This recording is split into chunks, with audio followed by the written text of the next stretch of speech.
আমরা নির্বাচন নিয়ে কালী পুজো করছি না, আমরা আপনার সুরক্ষার জন্য মা কালীর কাছে প্রার্থনা করছি। মা, দিদি, বোন এবং কন্যা সুরক্ষিত থাকুক, বাংলার বেকার যুবক যুবতীরা কর্মসংস্থান পাক, টাটা ফিরে আসুক, বাংলা আবার নতুন করে শিল্পের জোয়ার ঘটুক, এই প্রার্থনা নিয়ে আমরা দেবী দুর্গার পূজা করেছি, নবরাত্রি করেছি, মাতা কালীর পূজা করব, তারপরে ছট পূজায় অংশগ্রহণ করব এবং জগদ্ধাত্রী মায়ের কাছেও একই প্রার্থনা থাকবে।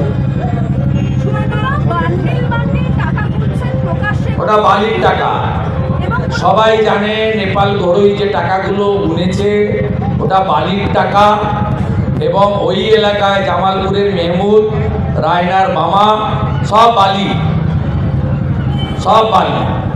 ইডি ঠিক জায়গায় হাত দিয়েছে, গতিটা আর একটু বাড়াক, এটা বাংলার মানুষ চাইছে। আপনাকে কখনো বলছে এনকাউন্টার করবো, কাকে বলছে ঘুরতে দেবো না, এটা কি বাঙালি সংস্কৃতি? হাতি চলে বাজার, কুত্তা ভুকে হাজার।